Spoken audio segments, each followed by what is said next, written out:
Okay, we're going to have a go at doing a ceruse finish on this table. To get started, I'm going to start by getting rid of the varnish. I'm going to use paint stripper to take it off because I don't really like this color. You're going to need some safety gear for that. Gloves, mask, goggles, old paintbrush for the paint stripper, and then some of these guys to scrape it off afterwards. Leave it for 2 to 15 minutes and you'll start to see it blistering, and then you need to get your scraper and scrape it off.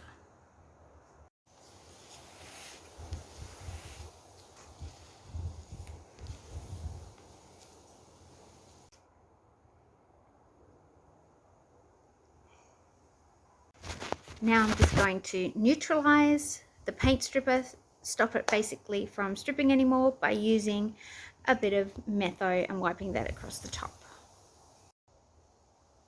Hey everyone, now we're going to do some power tools. I'm going to start with my new cordless Ryobi on an 80 grit, and then I'm going to work my way down to a finer grit just to get this all off before I probably stain it again next.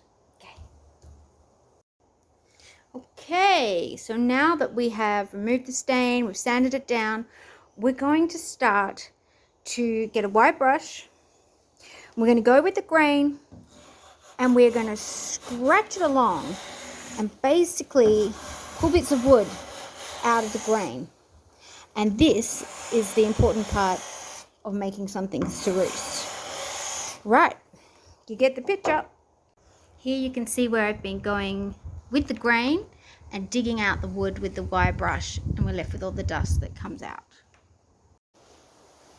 After you finish doing the wire brush, then you end up with a table with all the lovely grain showing, and it'll feel slightly rough.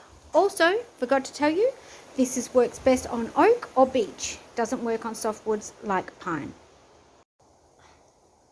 Right, now it's time to varnish, because I want to change the color of this table, and we're going to use Cabot's burnt gum. Hi everyone, so I've done the stain on the table, I've left it overnight to dry, and now I'm going to add white because I want to end up with some white in here. Look how it's enhanced the grain just from lifting it up and putting the first lot of stain in. So I'm going to get the white paint. I'm going to make sure that it's in all the grain, and to do that I'm going to rub across the white paint, really pushing it in. And when I'm happy that it's all in, then I'm going to wipe the white paint off, going with the grain.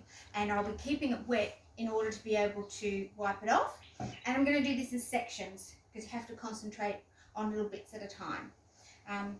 I'll see you later when I've finished. Thanks.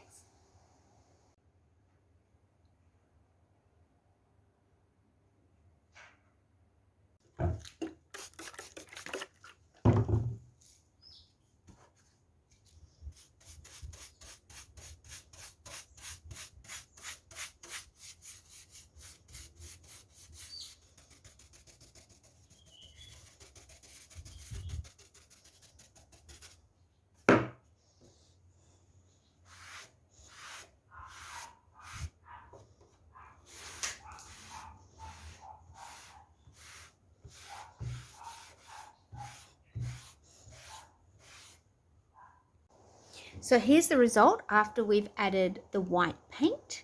I'm now going to use a fine, like 240 sandpaper, and I'm going to go around and sand it all and hopefully fix up some of the imperfections like this, and also to get that grain smooth again because it's still raised.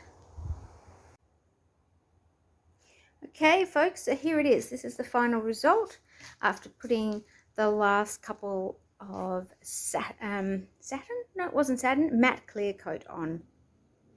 To be honest, it's a little bit patchy, but practice makes perfect.